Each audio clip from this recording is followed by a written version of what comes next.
because I wanted to put him down a little better. Basically, right. And with that example you gave us, are you there's an order from the business store.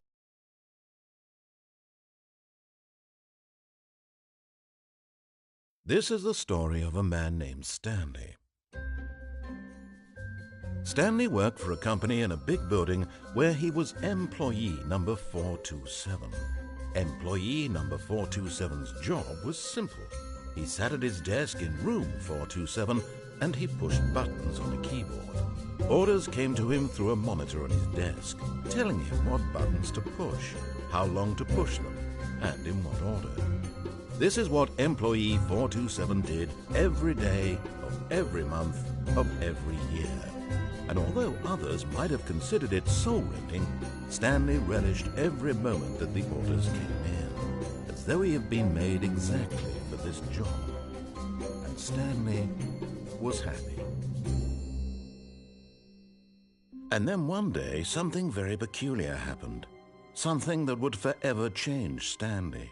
Something he would never quite forget. He had been at his desk for nearly an hour when he realized that not one single order had arrived on the monitor for him to follow. No one had showed up to give him instructions, call a meeting, or even say hi. Never in all his years at the company had this happened, this complete isolation. Something was very clearly wrong. Shocked, frozen solid, Stanley found himself unable to move for the longest time. But as he came to his wits and regained his senses, he got up from his desk and stepped out of his office.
All of his co-workers were gone. What could it mean? Stanley decided to go to the meeting room. Perhaps he had simply missed a memo.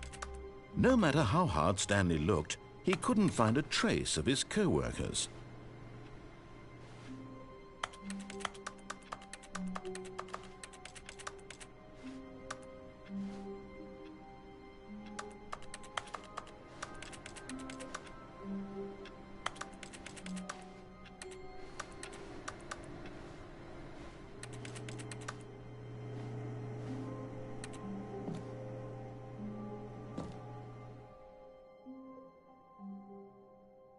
At first, Stanley assumed he'd broken the map until he heard this narration and realized it was part of the game's design all along. He then praised the game for its insightful and witty commentary into the nature of video game structure and its examination of structural narrative tropes. So, now that you're here, what do you think? Isn't this a fun and unique place to be? Why don't we take a minute just to drink it all in? Okay, I'm over it now. What do you think? Are you sick of this gag yet? Then in that case we'll continue. But now, here comes the real question. What do you think would have happened if you had told me that you wanted this to stop? Do you think it would have been particularly different? Would I have taken the same idea but rephrased it superficially to fit that answer? Perhaps you never would even have thought of it if I hadn't brought up the issue in the first place. Oh, now think about it. Will it be worth it for you to restart and then come back here just to do the other option? Clearly, this whole gag takes some time. What if the other option is even longer? How long will you spend in total just to have heard all the narration? Oh, and this is rich. Perhaps you've just played the other option, and now you've come to see what happens in this one. So, what do you think? Which choice was the better one? Imagine if you had selected continue on your first playthrough, how tantalizing it would be not knowing what happens when you pick the other option. Indeed, you are one of the lucky ones. Though if the other option is really miserable to listen to, then perhaps you're not. In fact, I'm just going to say that no one who's listening to this is lucky. Well now, I've built up the other options so much that I'm going to stop talking and leave you to your decision whether to come back here, continue with the game, or just sit in this spot forever and ever. Cheers.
All of his co-workers were gone.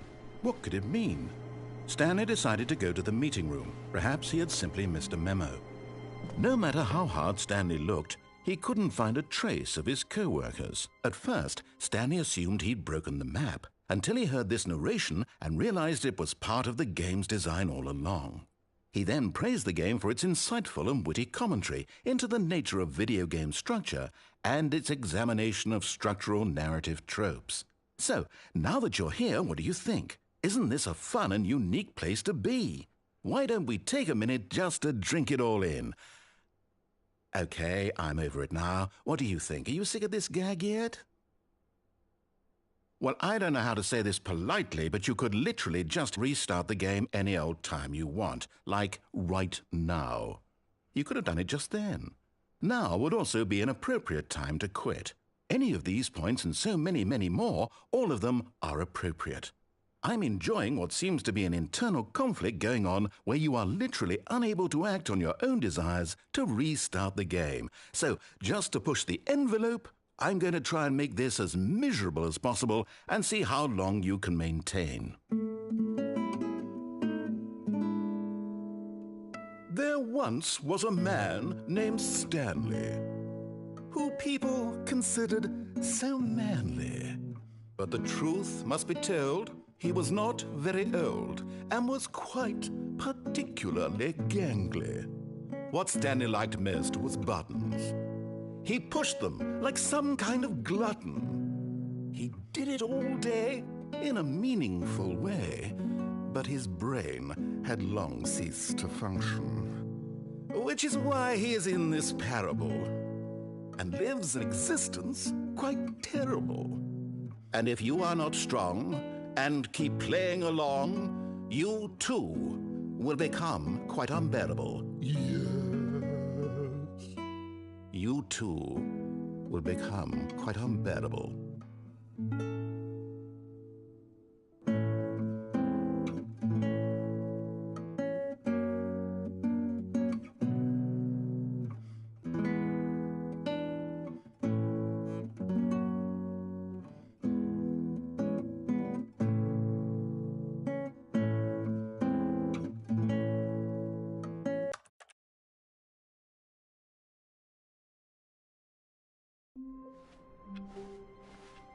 All of his co-workers were gone. What could it mean? Stanley decided to go to the meeting room. Perhaps he had simply missed a memo. No matter how hard Stanley looked, he couldn't find a trace of his co-workers.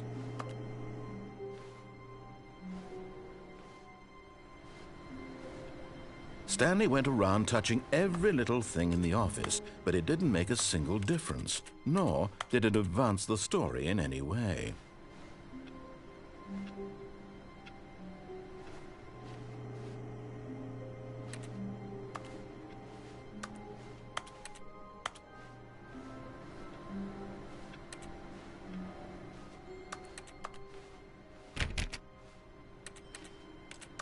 Oh, please.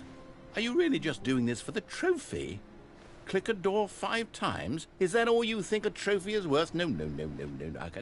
I can't just give these merits away for such little effort. A measly 5 clicks?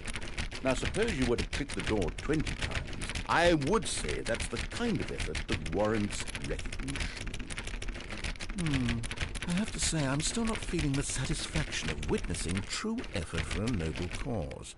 Perhaps 50 clicks will do it. Yes, almost certainly 50 clicks.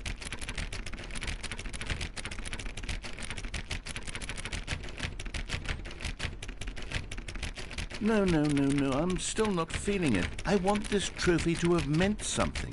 It has to be a true reward for valiant effort. I want to see some hustle, Stanley. I want to see commitment, a willingness to go all the way no matter the cost. Why don't you go put 20 clicks into door number 417?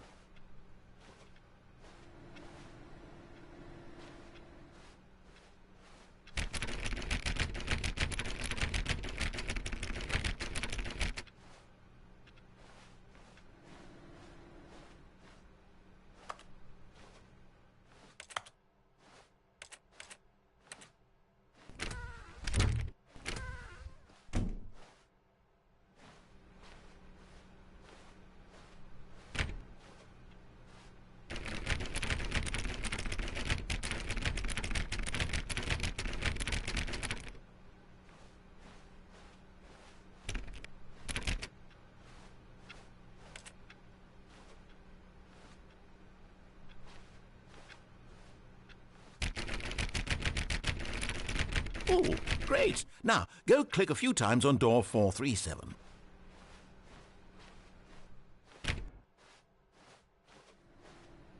Excellent. I think we're getting somewhere. Now, door 415. Let's give it 10 clicks or so.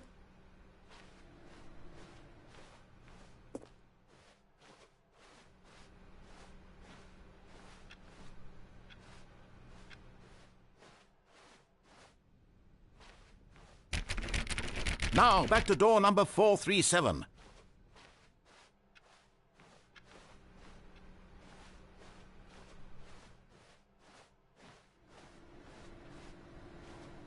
Let's see. How about you click on, well, I don't know, the copy machine? All right, back to room 417. I'm really feeling it now. I think we're getting somewhere. Okay, now go climb on employee 419's desk.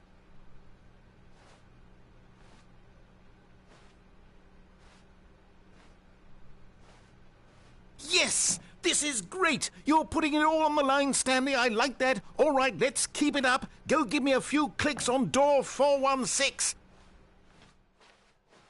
We've almost got it! Now the copy machine, do that one again!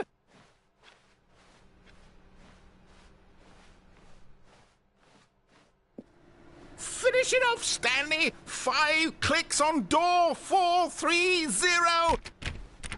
Yes! We did it! Oh, wow. That felt amazing. Oh, you really earned it, Stanley. Nothing could hold you back. Yes, I'm very proud of how far we've come today.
This is the story of a man named Stanley. This is the story of a man named Stanley. This is the story of a man named Stanley. This is the story of a man named Stanley. This is the story of a man named Stanley. This is the story of a man named Stanley. This is the story of a man named Stanley. This is the story of a man named Stanley.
When Stanley came to a set of 2 open doors, he entered the door on his left.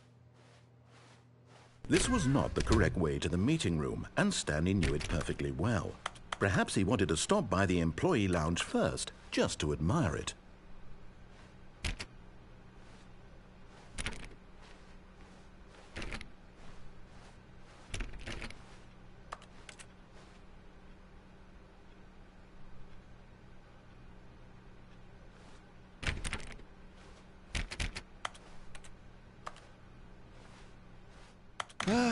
Yes, truly a room worth admiring. It had really been worth the detour after all, just to spend a few moments here in this immaculate, beautifully constructed room. Stanley simply stood here, drinking it all in. But eager to get back to business, Stanley took the first open door on his left.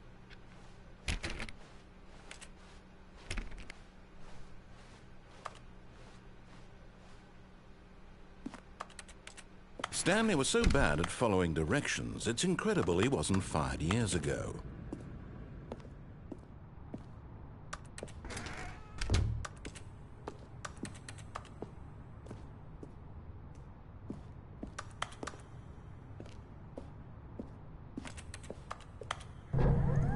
Look, Stanley, I think perhaps we've gotten off on the wrong foot here.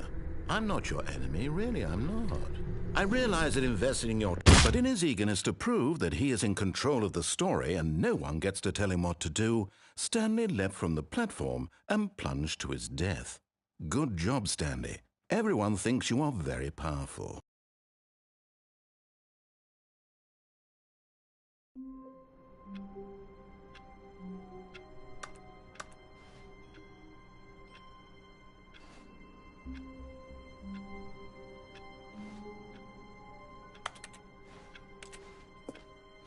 All of his co-workers were gone.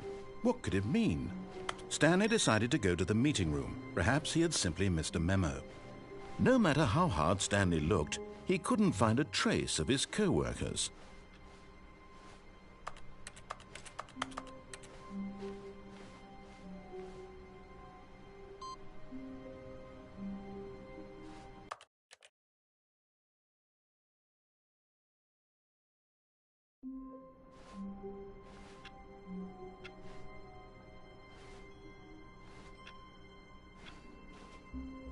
All of his co-workers were gone. What could it mean? Stanley decided to go to the meeting room. Perhaps he had simply missed a memo.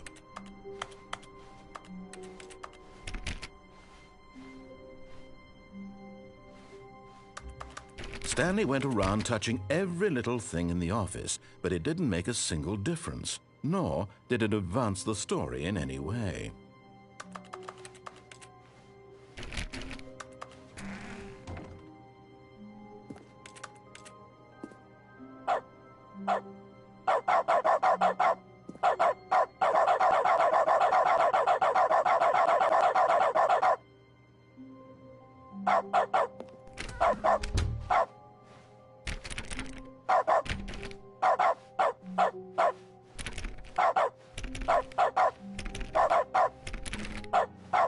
When Stanley came to a set of 2 open doors, he entered the door on his left. This was not the correct way to the meeting room, and Stanley knew it perfectly well. Perhaps he wanted to stop by the employee lounge first, just to admire it.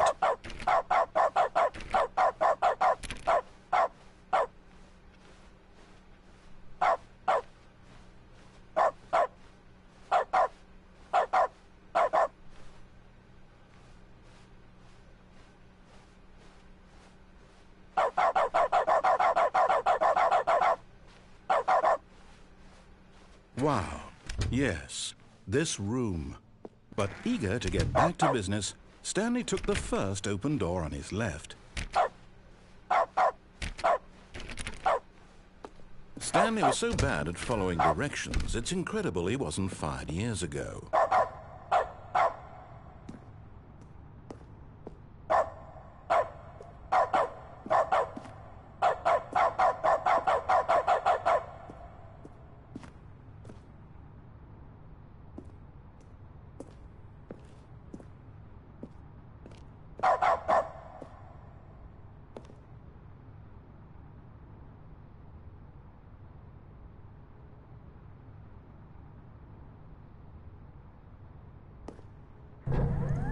Look, Stanley, I think perhaps we've gotten off on the wrong foot here. I'm not your enemy, really, I'm not. I realize that investing your trust in someone else can be difficult, but the fact is that the story has been about nothing but you all this time. There's someone you've been neglecting, Stanley. Someone you've forgotten about. Please, stop trying to make every decision by yourself. Now, I'm not asking for me, I'm asking for her. This is it, Stanley. Your chance to redeem yourself, to put your work aside, to let her back into your life. She's been waiting.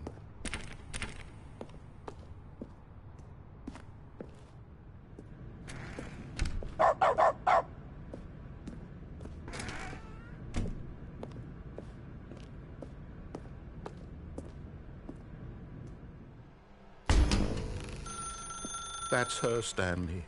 You need to be the one to do this, to reach out to her. If you can truly place your faith in another, then pick up the phone.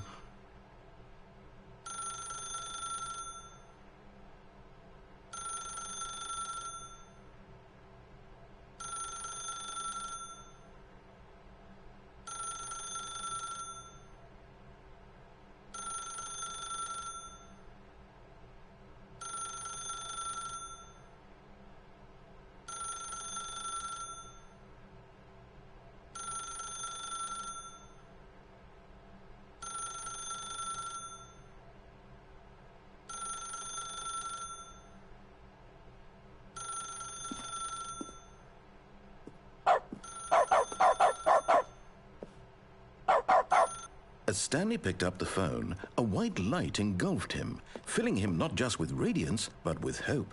hope for a life reunited one... Wait. Oh, goodness. Stanley, did you just unplug the phone? No, that wasn't supposed to be a choice. How did you do that? You actually chose incorrectly? I didn't even know that was possible. Let me double-check. No, it's definitely here, clear as day. Stanley picks up the phone. He's taken to his apartment where he finds his wife, and the two pledge themselves to one another. Music comes in, fade to white, roll credits. Not picking up the phone is actually somehow an incorrect course of action. How is that even possible? None of these decisions were supposed to mean anything. I don't understand. How on earth are you making meaningful choices? What did you... Wait a second. Did I just see... No, that's not possible. I can't believe it. How had I not noticed it sooner? You're not Stanley. You're a real person. I can't believe I was so mistaken. This is why you've been able to make correct and incorrect choices. And to think I've been letting you run around in this game for so long. If you'd made any more wrong choices, you might have negated it entirely. It's as though you completely ignored even the most basic safety protocol for real-world decision-making. Or did you not grasp the severity of the situation? Well, I won't have that kind of risk on my watch. I'm going to stop the game for a moment so we can educate you properly on safe decision-making in the real world. Please observe this helpful instructional video. Choice. It's the best part of being a real person. But if used incorrectly, can also be the most dangerous. For example, in this scenario, a hypothetical real person named Rupert has a choice. He could invent a machine that eliminates food shortages across the world to make life better for all people. Or he could spend years of hard work forgetting how to read. Which choice would you make? Remember that unlike here, the real world makes sense, and at no time should you make a choice that does not conform to rational logic. If you find yourself speaking with a person who does not make sense, in all likelihood, that person is not real. Allow the person to finish their thought, then provide an excuse why you cannot continue talking. Turn to a partner and practice saying, "My goodness, is it 4:30? I'm supposed to be having a back, sack, and crack." Excellent. Making choices on a regular basis is the best part to a healthy decision-making process. Most medical professionals recommend making at least 8 choices per day. Do you make more than 8? Less? And finally, if you begin to wonder if your choices are actually meaningful and whether you'll ever make a significant contribution to the world, just remember that in the vast infiniteness of space, your thoughts and problems are materially insignificant, and the feeling should subside. At this time, your instructor will guide you in an exercise to test and reinforce the material covered in this video. Welcome back. You may have noticed that this room has begun to deteriorate as a result of narrative contradiction. But not to worry. Now that you're properly informed on good decision-making, we're going to revisit a choice you made just a few minutes ago and see what the correct thing to do would have been. This way, please.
Now that we know your choices are meaningful, we can't have you jumping off the platform and dying. Imagine the main character dying senselessly halfway through the story. That story would make no sense at all. We just need to get you home as soon as possible before the narrative contradiction gets any worse.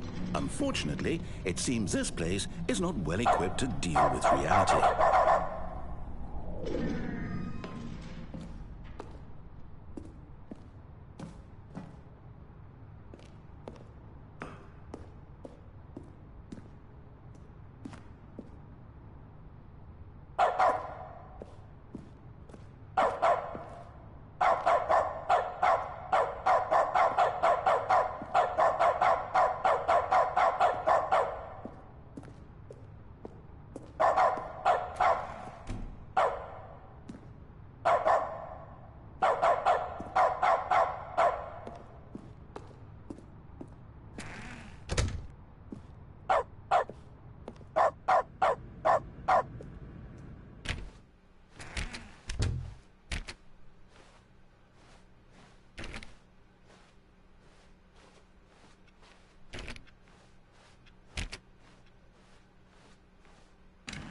Almost there. You'll take the door on the left, back to the correct ending, the story will have resolution once again, and you'll be home free in the real world.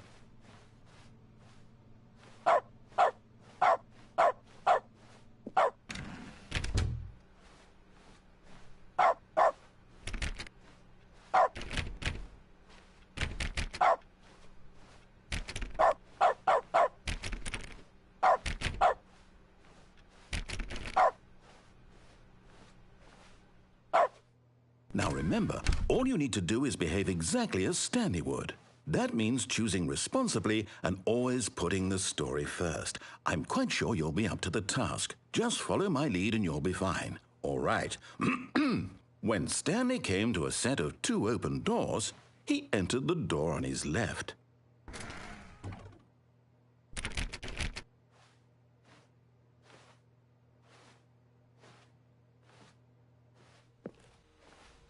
No! Why did you do that? Quickly, hurry back in the other direction. Perhaps we're not too late.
Oh, it's ruined. I can't believe, after everything we talked about, that my story, you've destroyed my work. Why? For what?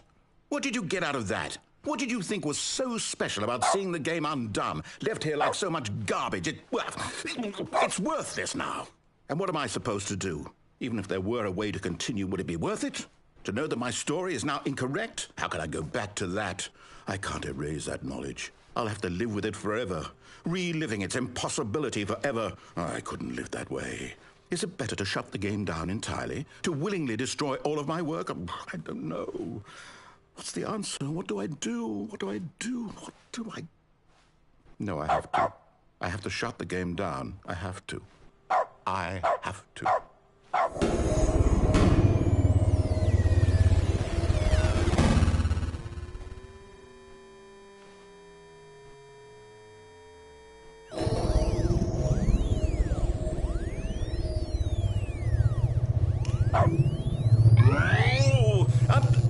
I'm here. I'm still here. Here in this pile of rubbish. With you. You, who thought you were so clever. Now look where we are. My entire game is destroyed. It was the only thing in the world that was mine, and you've run it into the ground. What, did you think that would be funny? You just had to see? Didn't I impress upon you how important it was to be like Stanley? He actually knows how to do what I tell him to. He understands that if I say to do something, there's a damn good reason for it. That thought hadn't even occurred to you, had it? That there's a world outside of you? You're a child. Oh, my story. If you'd just gone through the door on the left, you would have seen it. There was a whole underground facility. You would have destroyed it and been victorious. It would have been so perfect. I worked so hard on it. I tried so hard to make... behave exactly as Stanley would. That means choosing responsibly and always putting the story first. I'm quite sure you'll be up to the task. Just follow my lead and you'll be fine. All right. When Stanley came to a set of 2 open doors, he entered the door on his left. No! Why did you do that? Quickly, hurry back. Behave exactly as Stanley would. That means choosing responsibly and always putting the story first. I'm quite sure you'll be up to the task. Just follow my lead and you'll be fine. All right. When Stanley came to a set of 2 open doors, he entered the door on his left.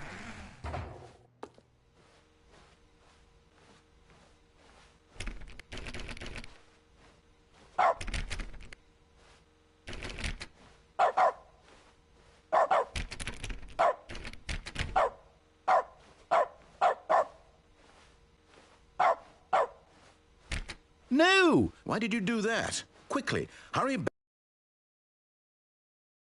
Behave exactly as Stanley would. That means choosing responsibly and always putting the story first. I'm quite sure you'll be up to the task. Just follow my lead and you'll be fine. All right. When Stanley came to a set of 2 open doors, he entered the door on his left.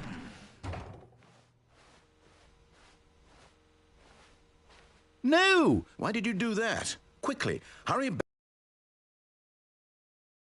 Behave exactly as Stanley would. That means choosing responsibly and always putting the story first. I'm quite sure you'll be up to the task. Just follow my lead and you'll be fine. All right. When Stanley came to a set of 2 open doors, he entered the door on his left.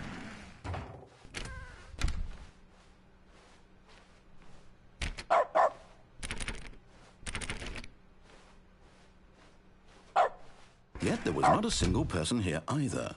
Feeling a wave of disbelief, Stanley decided to go up to his boss's office, hoping he might find an answer there.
Coming to a staircase, Stanley walked upstairs to his boss's office.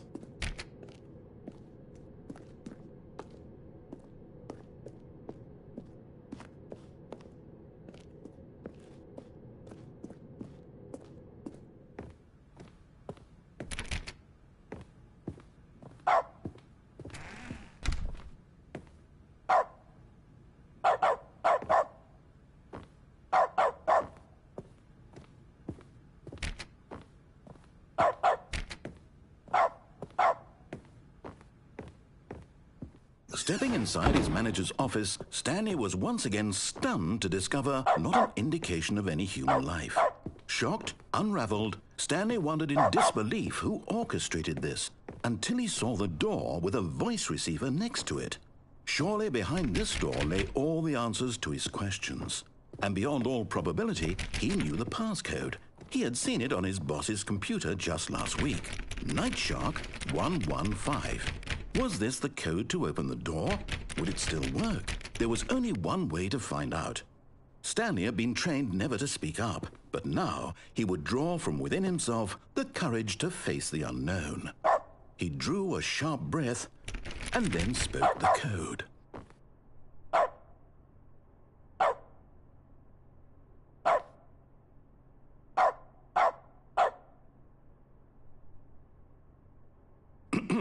Stanley spoke the code.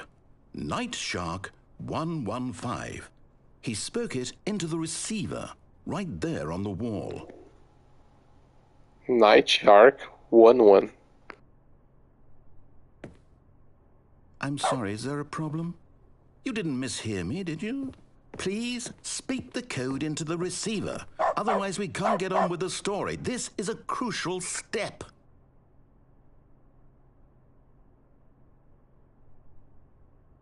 Okay, fine, you're not going to do it, but you know what? It's pretty humiliating to bring you this far, only for you to suddenly decide you have better things to do. I asked you for this one single thing, for your respect.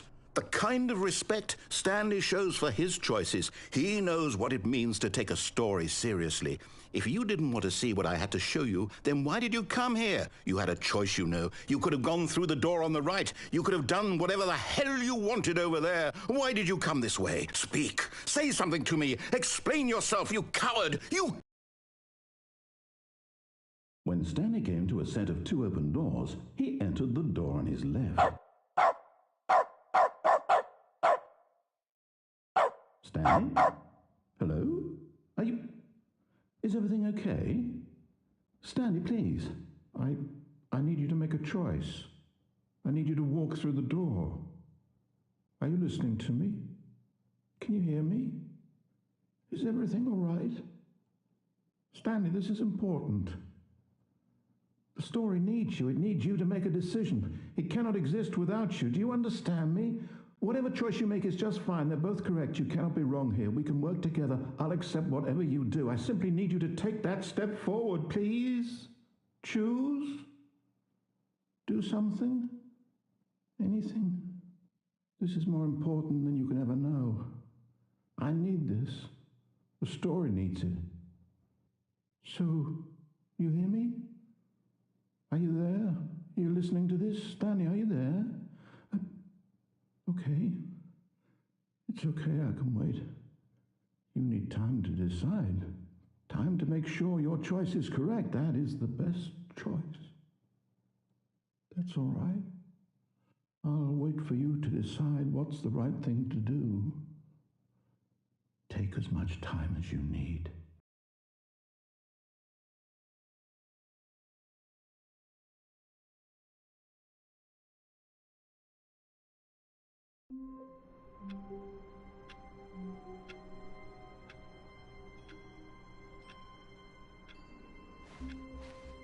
All of his co-workers were gone. What could it mean? Stanley decided to go to the meeting room. Perhaps he had simply missed a memo.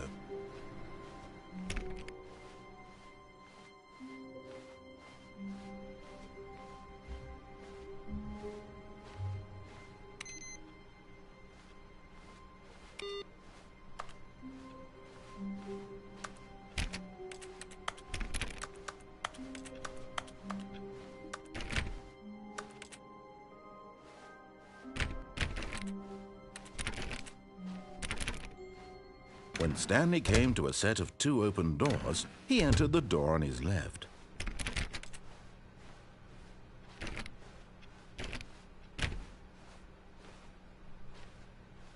Yet there was not a single person here either. Feeling a wave of disbelief, Stanley decided to go up to his boss's office, hoping he might find an answer there. Coming to a staircase, Stanley walked upstairs to his boss's office.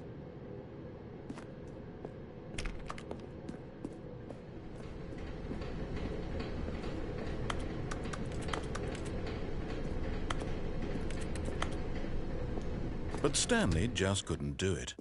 He considered the possibility of facing his boss. Admitting he had left his post during work hours, he might be fired for that.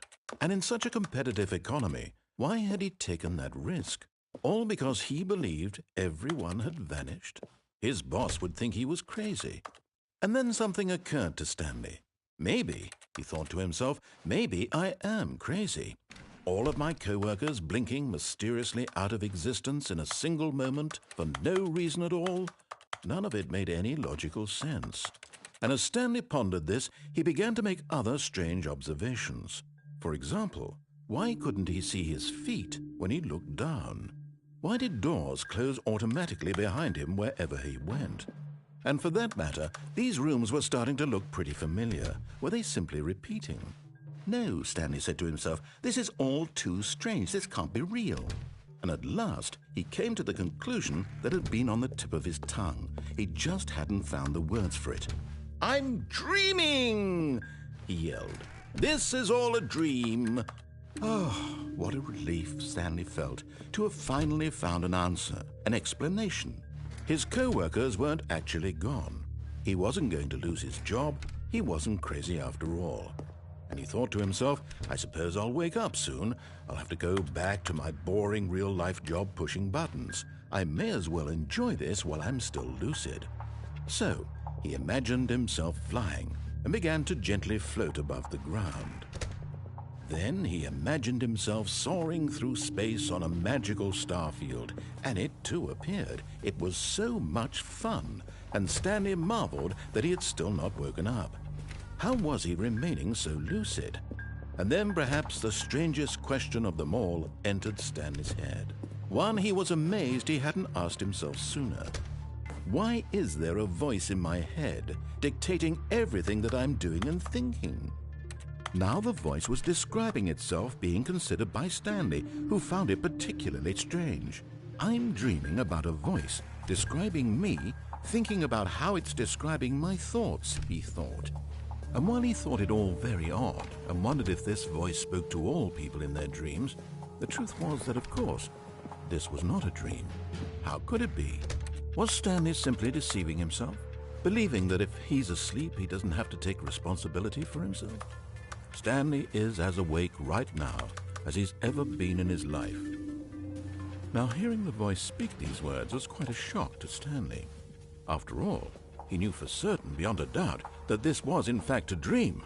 Did the voice not see him float and make the magical stars just a moment ago? How else would the voice explain all that? This voice was a part of himself too. Surely, if he could just... He would prove it. He would prove that he was in control, that this was a dream. So he closed his eyes gently, and he invited himself to wake up. He felt the cool weight of the blanket on his skin, the press of the mattress on his back, the fresh air of a world outside this one. Let me wake up, he thought to himself. I'm through with this dream. I wish it to be over. Let me go back to my job. Let me continue pushing the buttons. Please, it's all I want. I want my apartment and my wife and my job. All I want is my life exactly the way it's always been. My life is normal. I am normal. Everything will be fine. I am okay.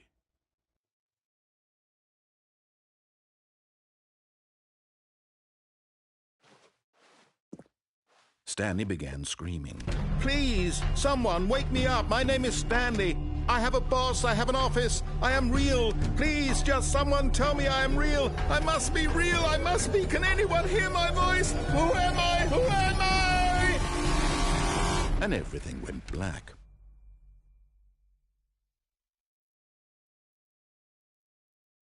This is the story of a woman named Mariella. Mariella woke up on a day like any other. She arose, got dressed, gathered her belongings, and walked to her place of work. But on this particular day, her walk was interrupted by the body of a man who had stumbled through town talking and screaming to himself, and then collapsed dead on the sidewalk. And although she would soon turn to go call for an ambulance, for just a few brief moments, she considered the strange man. He was obviously crazy. This much she knew. Everyone knows what crazy people look like. And in that moment, she thought to herself how lucky she was to be normal. I am sane. I am in control of my mind. I know what is real and what isn't. It was comforting to think this, and in a certain way, seeing this man made her feel better. But then she remembered the meeting she had scheduled for that day, the very important people whose impressions of her would affect her career, and by extension, the rest of her life. She had no time for this, so it was only a moment that she stood there, staring down at the body. And then she turned and ran.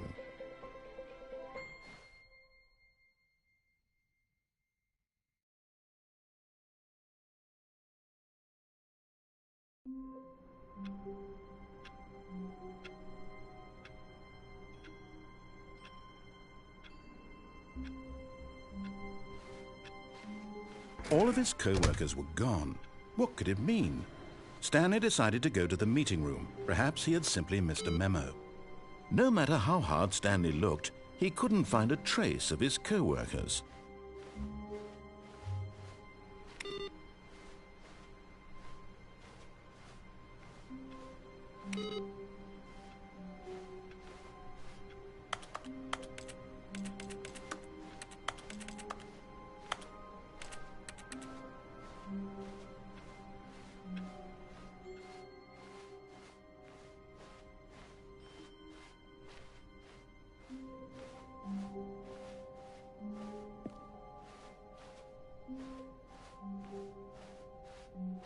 When Stanley came to a set of 2 open doors, this was not the correct way to the meeting room, and Stanley knew it perfectly well.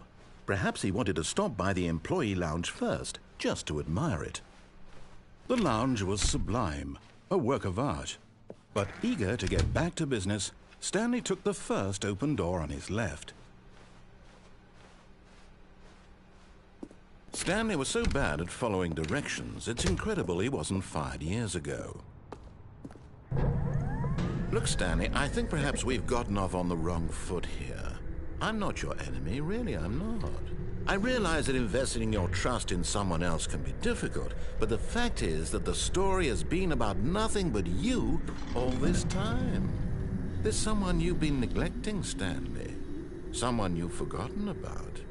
Please, stop trying to make every decision by yourself. Now, I'm not asking for me, I'm asking for her. This is it, Stanley.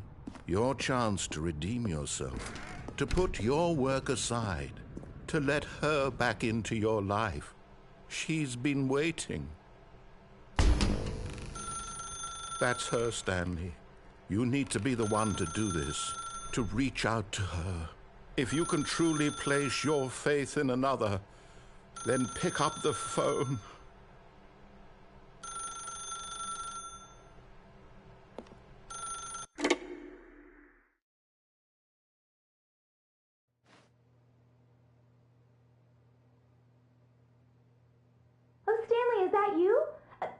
Sweetie, sorry to keep you waiting. I'm just pulling the bread out of the oven. All right. Okay, there we go. All right, now, I want you to come in and tell me all about your day. Gotcha. Oh, come on. Did you actually think you had a loving wife who'd want to commit their life to you? I'm trying to make a point here, Stanley. I'm trying to get you to see something. Come inside. Let me show you what's really going on here.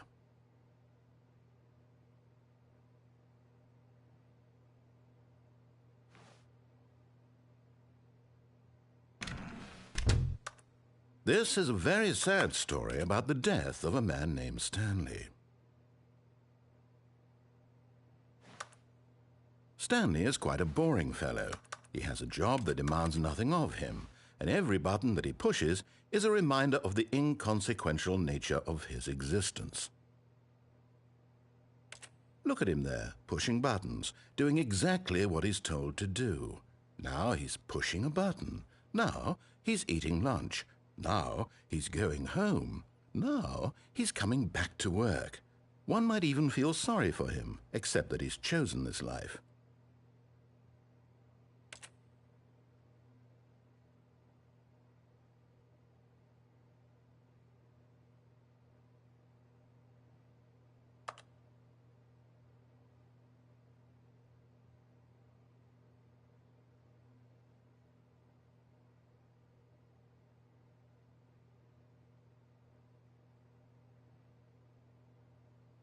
But in his mind, in his mind he can go on fantastic adventures. From behind his desk, Stanley dreamed of wild expeditions into the unknown, fantastic discoveries of new lands. It was wonderful, and each day that he returned to work was a reminder that none of it would ever happen to him. And so he began to fantasize about his own job. First, he imagined that one day while at work, he stepped up from his desk to realize that all of his co-workers, his boss, everyone in the building had suddenly vanished off the face of the earth. The thought excited him terribly. So he went further. He imagined that he came to 2 open doors and that he could go through either. At last, choice.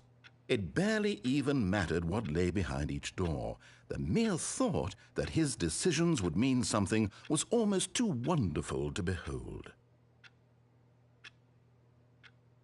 As he wandered through this fantasy world, he began to fill it with many possible paths and destinations.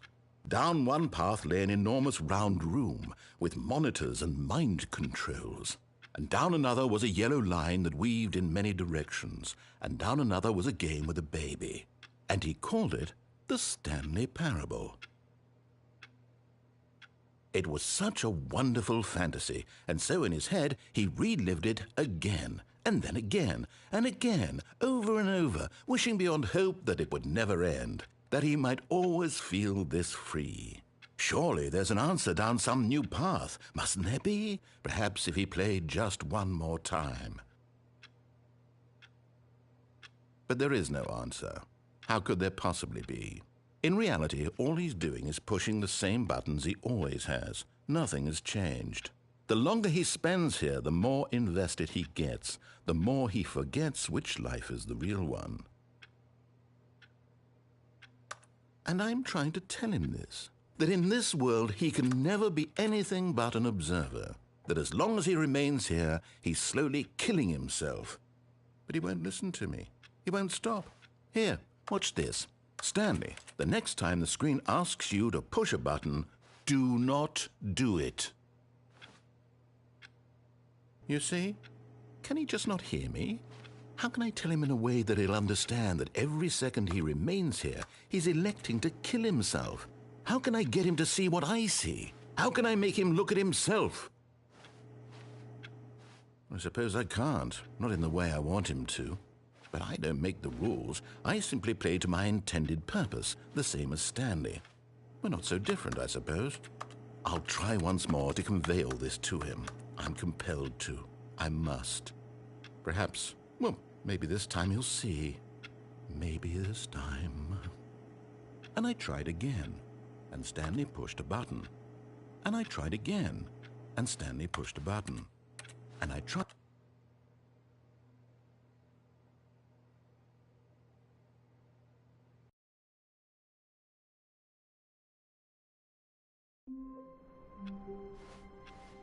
All of his co-workers were gone. What could it mean? Stanley decided to go to the meeting room. Perhaps he had simply missed a memo.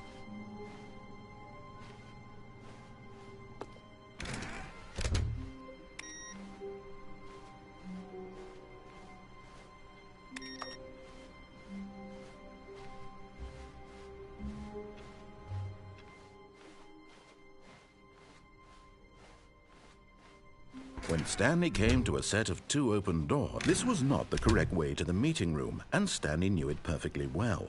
Perhaps he wanted to stop by the employee lounge first, just to admire it. Standing now in this incredible room, but eager to get back to business, Stanley took the first open door on his left. And so he detoured through the maintenance section, walked straight ahead to the opposite door, and got back on track.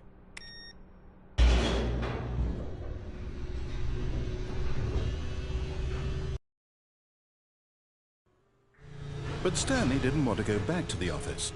He wanted to wander about and get even further off track. So now in order to get back, he needed to go, from here it's, left.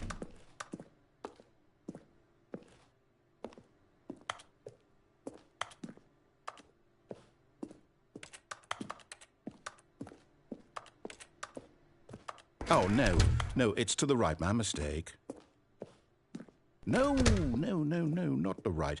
Why would I have ever said it was to the right? What was I thinking? It's clearly... Oh, dear, would you hold on for a minute, please?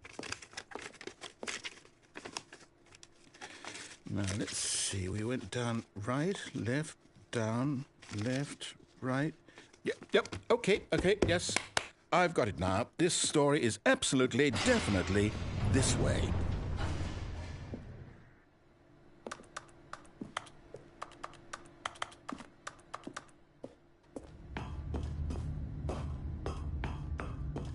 No. This isn't right at all. You're not supposed to be here yet. This is all a spoiler. Quick, Stanley, close your eyes. Okay. We just have to get back to, oh, who am I kidding? It's all rubbish now. The whole story completely unusable. How about, rather than waste my time trying to salvage this nonsense, we'll just restart the game from the beginning. And this time, suppose we don't wander so far off track, Okay, from the top. All of his co-workers were gone. What could it mean? Stanley decided to go to the meeting room. Perhaps he had simply missed a memo.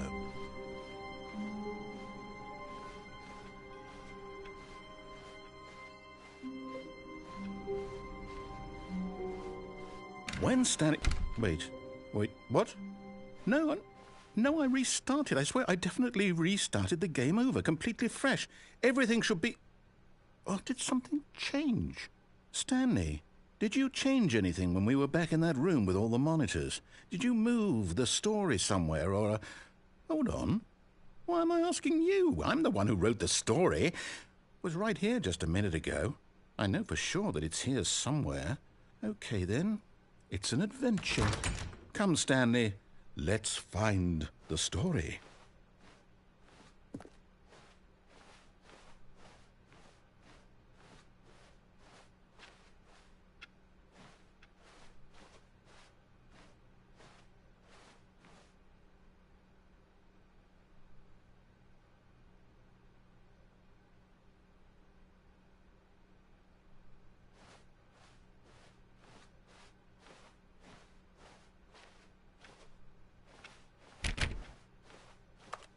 I'll say it.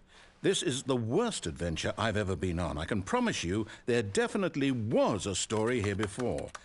Do we need to restart the game again? Well, I find it unlikely that we'll ever progress by starting over and over again, but it's got to be better than this. Okay, let's give it a shot. Why not?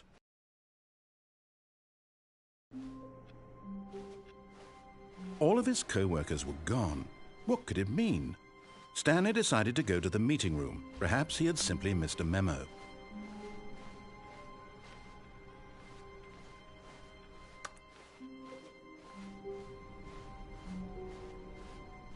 Okay, yep, it's worse. I might be remembering this wrong. It's possible the story is back where we just came from. Why don't we go back the other direction and see if we missed anything?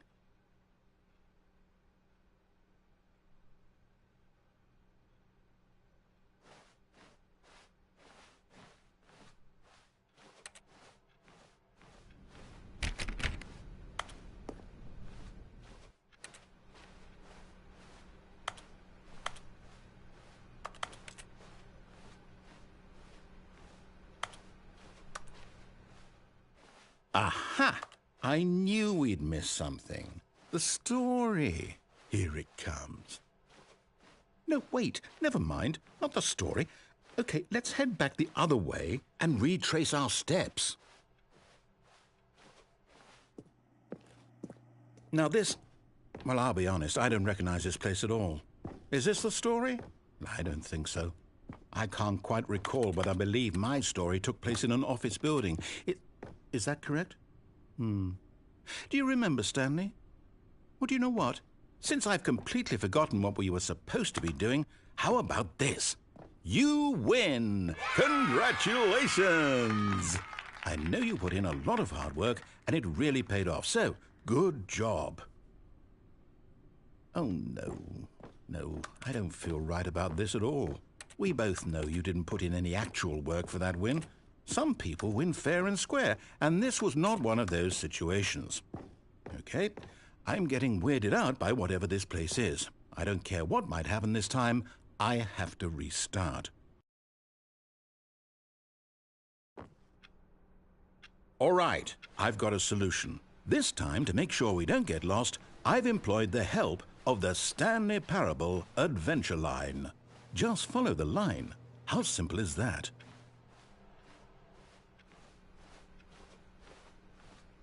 No, I'm down. We're leaving it up to the line from now on.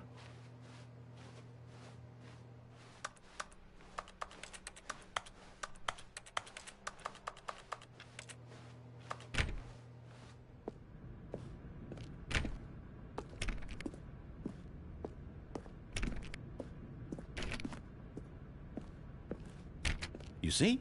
The line knows where the story is. It's over in this direction. Onward, Stanley, to destiny. Though, here's a thought. Wouldn't wherever we end up be our destination, even if there's no story there? Or to put it another way, is the story of no destination still a story? Simply by the act of moving forward, are we implying a journey such that a destination is inevitably conjured into being via the very manifestation of the nature of life itself? Okay, Stanley, I need to follow this train of thought for a minute. Just stick with me. Now, we can both agree that the nature of existence is in fact a byproduct of one's subjective experience of that existence, right? Okay, now if my experience of your existence rests inside of your subjective experience of this office, is this office in fact the skeleton of my own relative experiential mental subjective construct? Whoa. Hang on. That got a bit weird back there. Well, I'd like to apologize. Not sure where I was going with all that. You know what? I think what we need right now is a bit of music to lighten the mood.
Cut the music, go back and look at that fern.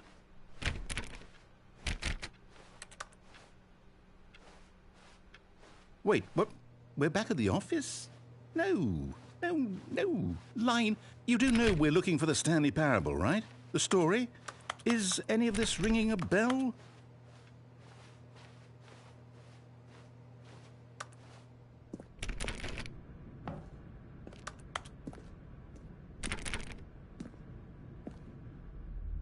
Oh, no, not again, Line. How could you have done this to us? And after we trusted you, after everything we've been through, you... Oh, I can't take this anymore. To hell with it. Restart.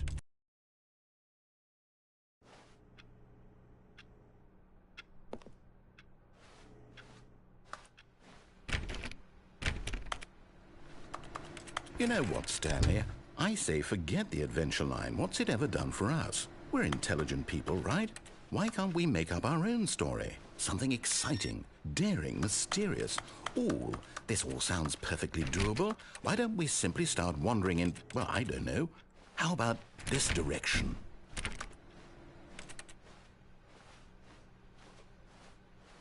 Now, yes, this is exciting. Just me and Stanley forging a new path, a new story. Well, it could be anything. What do you want our story to be? Go wild. Use your imagination. Whatever it might be, Stanley, I'm ready for it.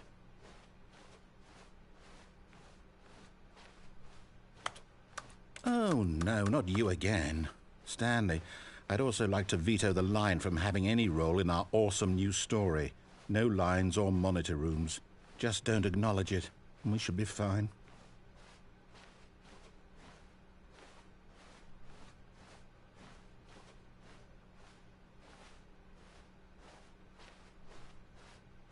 Ah, a choice. We get to make a decision. From here, the story is in our control. How important we mustn't squander the opportunity.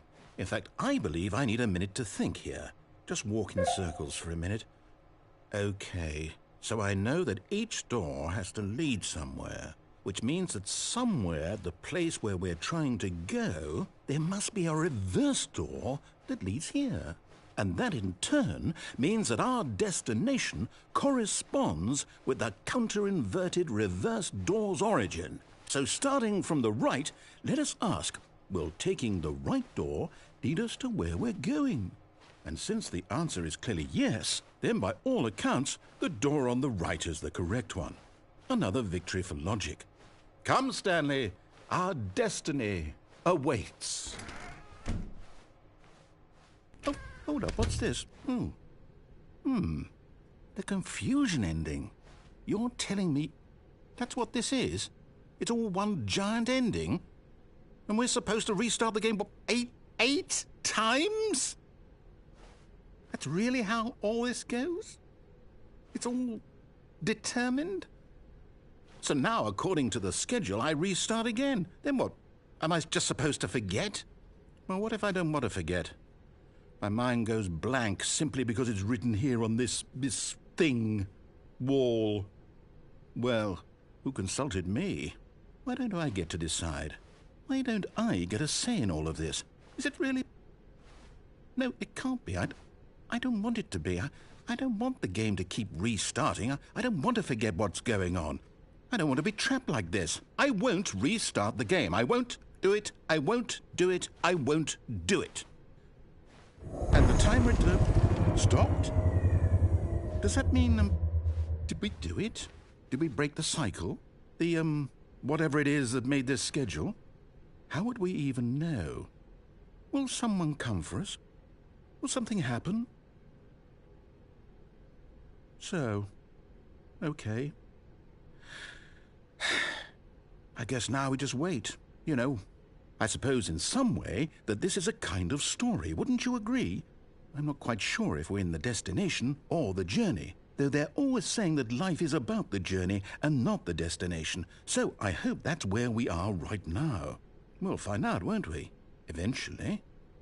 Well, in the meantime, if you...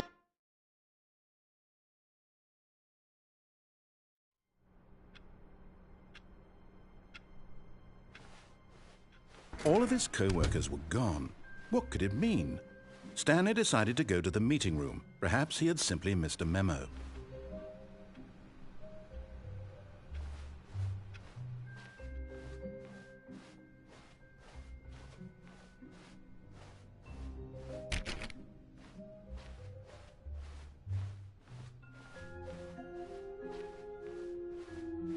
When Stanley came to a set of 2 open doors, he entered the door on his left.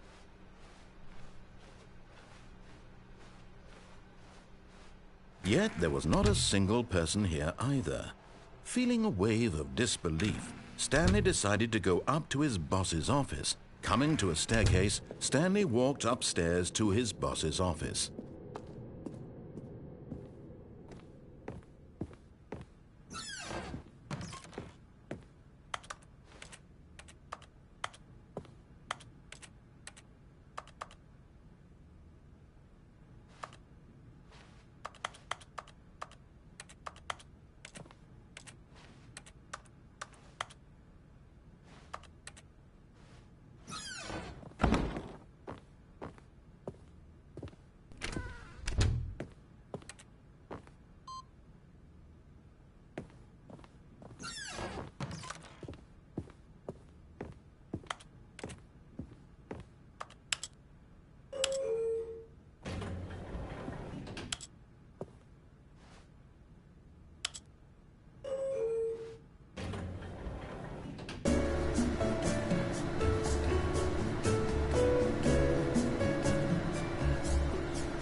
Stepping into his manager's office, Stanley was once again stunned to discover not an indication of any human life. Shocked, unraveled, Stanley wondered in disbelief who orchestrated this. What dark secret was being held from him? What he could not have known was that the keypad behind the boss's desk guarded the terrible truth that his boss had been keeping from him. And so the boss had assigned it an extra secret PIN number, 2845. But of course, Stanley couldn't possibly have known this.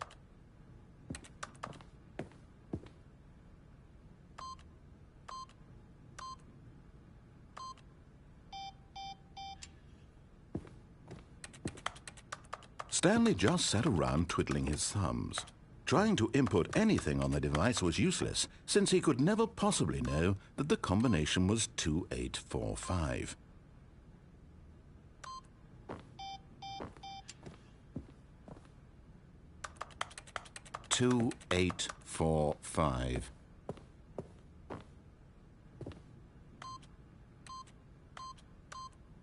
Yet incredibly, by simply pushing random buttons on the keypad, Stanley happened to input the correct code by sheer luck. Amazing. He stepped into the newly opened passageway.